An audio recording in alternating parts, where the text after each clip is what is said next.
World Tune TV।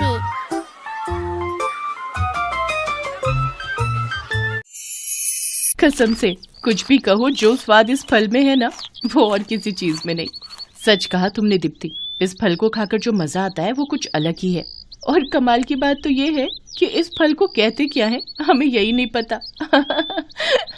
अरे छोड़ो ना, चाहे इस फल का नाम काम हो, शाम हो या आम हो, हमें तो बस इसे खाने से मतलब है। अच्छा, अब हमें वापस चलना चाहिए, आज काफी देर हो गई। इसके बाद तीनों लड़कियां वहां से सीधा समंदर की तरफ जाने लगी और फिर किनारे पर पहुंचकर तीनों ने एक दूसरे को देखा और फिर एक साथ समंदर में कूद पड़ी।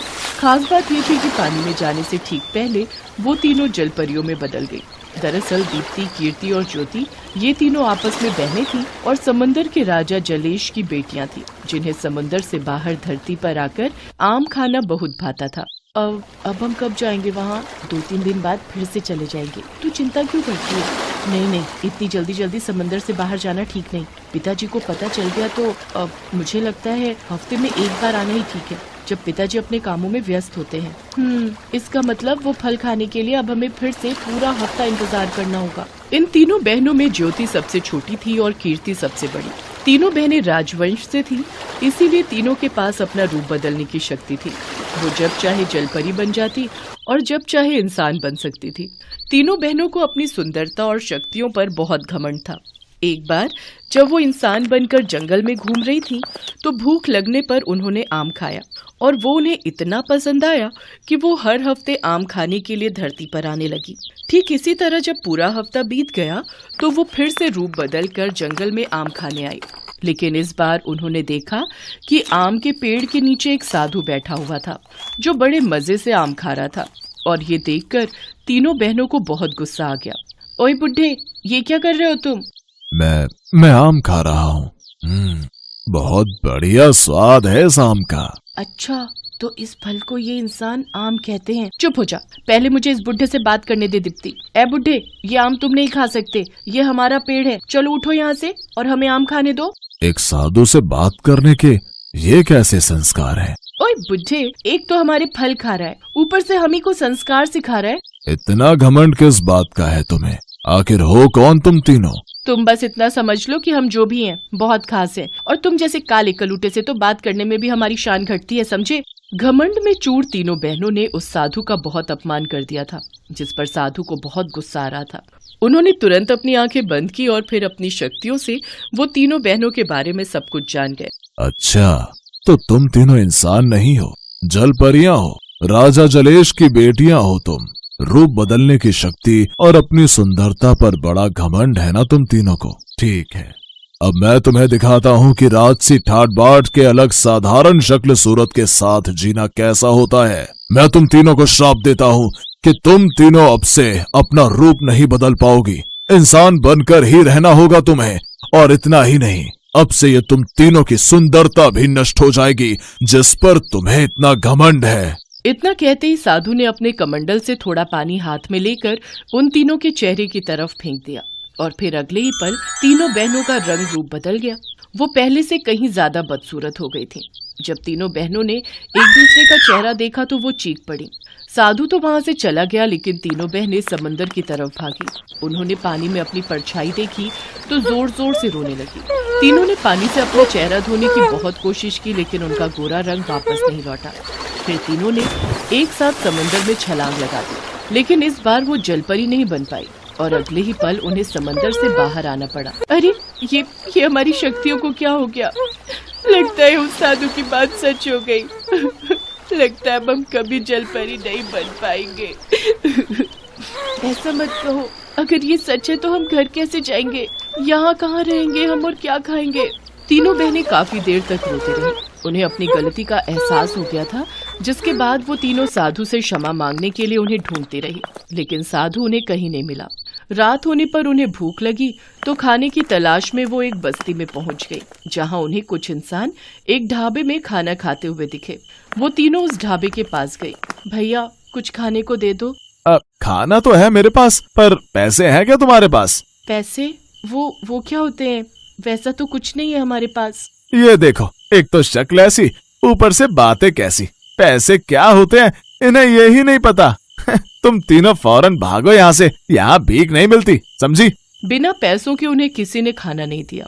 भूखी और थकी हुई तीनों बहनें बस्ती के एक घर के बाहर बैठकर रोने लगी। तभी उनके रोने की आवाज सुनकर घर के अंदर से एक बूढ़ी औरत निकली। अरे क्या हुआ, कौन हो तुम तीनों और रो क्यों रही हो? हम तीनों बहनें हैं, मेरा नाम दीप्ति है, ये कीर्ति और इसका नाम ज्योति है। हम तीनों को बहुत भूख लगी है और हमारे पास खाने को कुछ भी नहीं है। अरे अरे कोई बात नहीं, तुम तीनों अंदर आ जाओ, मैं तुम्हें खाना खिलाती हूँ। जैसे ही सरला उन तीनों को घर के अंदर लेकर आई, उन्होंने देखा कि वहाँ जमीन पर 3 लड़के बैठकर खाना खा रहे थे। वो तीनों बहनें उन्हें देखकर रुक गईं। क्या हुआ, तुम तीनों रुक क्यों गई? ये तीनों मेरे बेटे हैं, मुकेश, सुरेश और महेश। आ जाओ, तुम तीनों यहाँ बैठो, मैं तुम्हारे लिए खाना लाती हूँ। सरला ने तीनों लड़कियों को खाना खिलाया और फिर अगले दिन, आप कितनी अच्छी हैं माता जी, आपने हम तीनों परेशान और भूखी बहनों को सहारा दिया। कोई बात नहीं, तुम तीनों यहाँ जब तक रहना चाहो रह सकती हो। मेरे बेटे काम पर चले जाते हैं तो मैं वैसे भी अकेली हो जाती हूँ। तुम तीनों साथ रहोगी तो मन भी लगा रहेगा मेरा। माता जी, हम घर के सारे कामों में आपका हाथ बटाएंगे। ये तो और भी अच्छी बात है। थोड़ी ही देर बाद सरला ने कीर्ति को बुलाकर आटा गूंथने को कहा, दीप्ति को पोछा लगाने को और ज्योति को सब्जी काटने को कहा। मगर एक तो जलपरी और ऊपर से राजकुमारी होने की वजह से उन तीनों को ये सब बिल्कुल नहीं आता था। तीनों ने ही अपने अपने काम बिगाड़ दिए। हैं, ये कैसा आटा गूंदा है? लस्सी बना दी बेटी तुमने तो। और ये सूखे कपड़े से पोछा कौन लगाता है भाई? हाँ, तुम तीनों अब तक कहाँ रह रही थी? तुम्हारे माँ बाप ने तुम्हें कुछ भी नहीं सिखाया?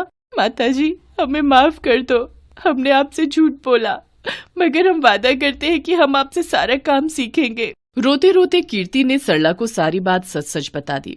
सरला पहले तो चौंकी, फिर उसने उन तीनों को माफ कर दिया।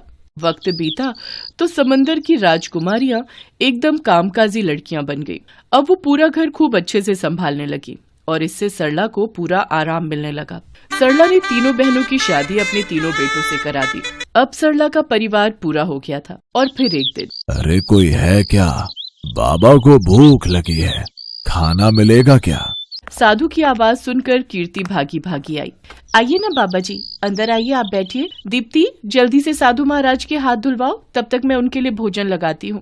तीनों बहनों ने साधु की बहुत सेवा की। ये देखकर साधु बहुत खुश हुए।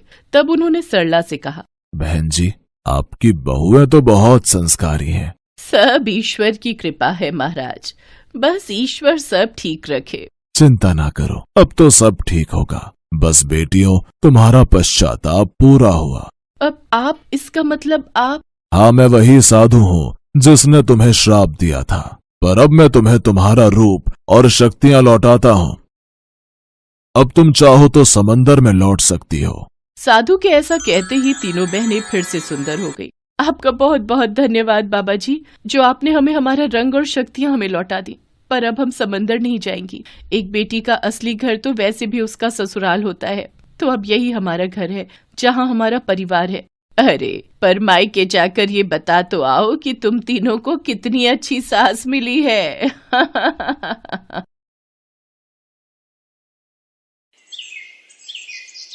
किशनपुर गांव में राघव नाम का एक व्यक्ति अपनी माँ गोमती और बहन सुधा के साथ रहता था।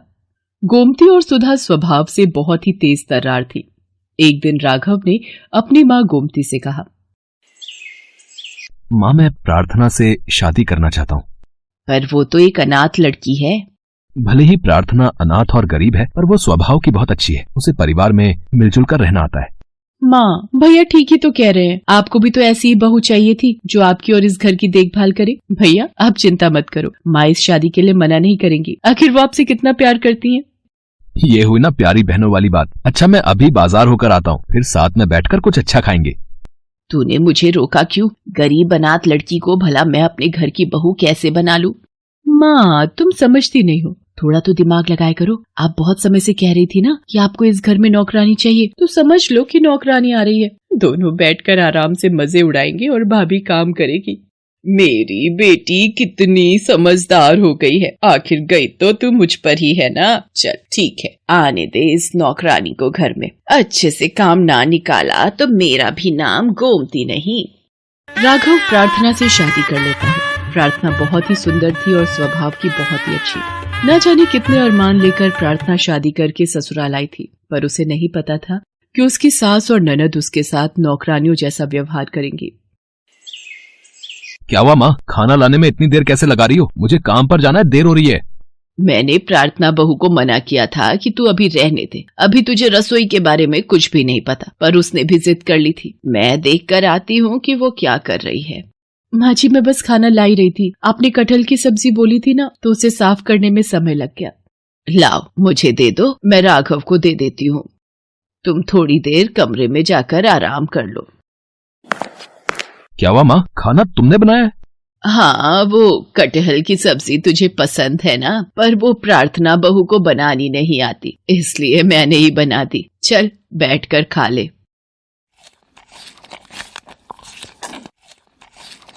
अरे वाह माँ, कटहल की सब्जी तो तुमने बहुत ही स्वादिष्ट बनाई है। अच्छा, मैं काम पर जा रहा हूँ। राघव काम पर चला जाता है। गोमती और सुधा इसी तरह प्रार्थना से नजरें बचाकर राघव से झूठ बोलती थी। गोमती और सुधा को तो बस इसी मौके का इंतजार था। वो दोनों सीधे प्रार्थना के कमरे में जाती हैं। ओ महारानी, बहुत हुआ आराम, चल अब काम पर लग जा। पर माँ जी, मैंने तो रसोई का सारा काम समेट लिया, अभी तो कोई काम ही नहीं बचा है। देखा माँ, इसकी तो जुबान भी निकल आई है। जैसा मैंने कहा है वैसा करो चुपचाप। कपड़ों का ढेर लगा हुआ है, पहले वो धो लो और उसके बाद रसोई में बर्तन पड़े हैं, वो भी करने हैं। चलो माँ, कर लेगी अपने आप, नहीं करेगी तो करवाना हमें आता है। बेचारी प्रार्थना सारा दिन घर के काम करती रही।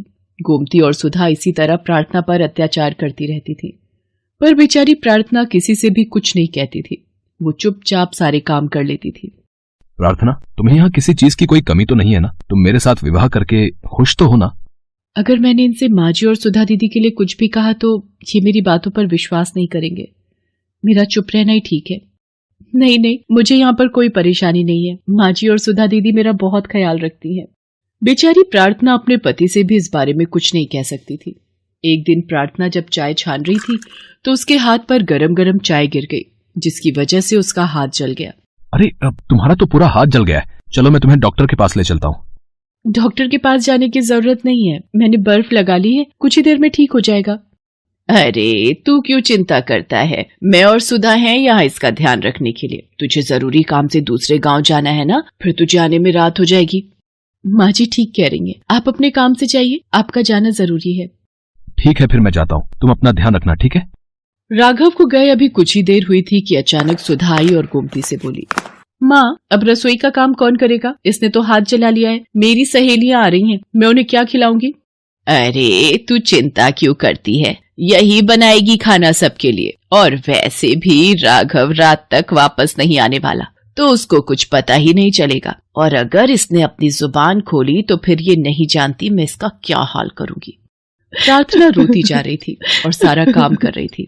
उसने अकेले ही ढेर सारा खाना बनाया और सबको खिलाया। प्रार्थना का मन बहुत दुखी था और उसके हाथ में भी दर्द था। जब सुधा गोमती के साथ अपनी सहेलियों में व्यस्त थी, प्रार्थना रोती हुई चुपचाप घर से चली गई और रोती हुई दूर एक नदी के किनारे जाकर बैठ गई। मैं क्या करूं भगवान, मेरे ऊपर इतने अत्याचार हो रहे हैं, मुझे कुछ समझ नहीं आ रहा। मैं अपना दुख किसे कहूं। प्रार्थना फूट फूट कर रो ही रही थी कि तभी नदी में से एक देवी प्रकट होती है। तुम रो मत बेटी, तुम अपना दुख मुझे कह सकती हो। आप कौन है? बेटी मैं नदी की देवी हूँ, तुम मुझे माँ कह सकती हो।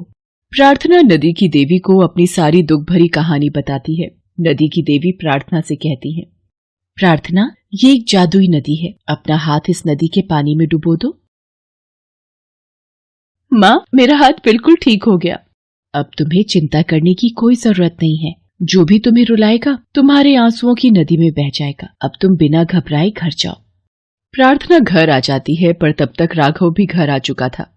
देखा राघव बेटा, सारा घर का काम छोड़कर ये घूमने चली गई। मैंने और सुधा ने मिलकर ही सुधा की सहेलियों के लिए सारा खाना बनाया। अरे हमने तो इससे इतना कहा था कि तेरा हाथ जला हुआ है तो तू आराम कर ले। हमने इससे काम करने के लिए थोड़ी कहा था जो ये चुपचाप हमें बिना बताए चली गई। ये सब क्या देख रहा हूँ प्रार्थना, तुम्हें माँ और सुधा से क्या परेशानी है? भैया ये तो हम दोनों से ही जलती हैं। जिस दिन से ये आपके साथ शादी करके आई है ये हमें एक आंख पसंद नहीं करती। नहीं नहीं, ऐसी कोई बात नहीं है। मैं तो सारा खाना बना कर ही गई थी। मेरा मन उदास था इसीलिए कुछ देर के लिए चली गई थी। अगर तू सारा खाना बना कर गई थी तो हम दोनों माँ बेटी क्या झूठ बोल रहे हैं? राघव, अगर तुझे इस पर विश्वास है तो एक काम कर, हम दोनों माँ बेटी यहाँ से हमेशा के लिए चले जाते हैं। अब तो भाभी तुम्हारी कलेजे में ठंडक पड़ गई होगी। हम दोनों माँ बेटी को घर से बेघर क्यों कर रही हो? तुम्हें तो शर्म आनी चाहिए, हमारे ऊपर झूठा इल्जाम लगाती हो। मैं सच कह रही हूँ, ये लोग मेरे से बहुत काम करवाती थी और आज भी मैंने ही खाना बनाया है। प्रार्थना रोते रोते राघव को अब तक की सारी बात बताती है, पर अचानक प्रार्थना की आंखों से गिरे आंसू एक नदी का रूप ले लेते हैं और गोमती और सुधा उस नदी में डूबने लगती हैं। नदी के ऊपर गोमती और सुधा के द्वारा किए गए अब तक के सारे अत्याचारों का चित्रण आ जाता है, जिसे देखकर राघव गुस्से में आ जाता है। राघव बेटा बचाओ, हम डूब रहे हैं। भैया बचाओ, ये नदी हमें ले डूबेगी। माँ सुधा, मैंने सब देख लिया है। तुम लोगों ने प्रार्थना पर कितने अत्याचार किए, पर ये बेचारी कुछ भी नहीं बोली। अब यही आप दोनों को बचा सकती है। प्रार्थना बहू, हमें माफ कर दो, हमसे गलती हो गई। हमने तुम्हें बहुत दुख दिए, हमें बचा लो। भाभी, मैंने आपको बहुत सताया पर मैं मरना नहीं चाहती, मुझे माफ कर दो। हे नदी की देवी, ये जैसी भी है मेरी माँ समान सास और मेरी बहन समान ननद है, इन्हें माफ कर दो। इनकी तरफ से मैं माफी मांगती हूँ। ठीक है प्रार्थना, अगर तुम चाहती हो तो मैं इन दोनों को माफ कर देती हूँ। तुम सदैव अपने परिवार के साथ खुशी से जीवन यापन करो, मेरा आशीर्वाद तुम्हारे साथ है। गोमती और सुधा को एहसास हो गया कि हमें कभी भी किसी के साथ बुरा व्यवहार नहीं करना चाहिए, नहीं तो बुराई हम पर पलट कर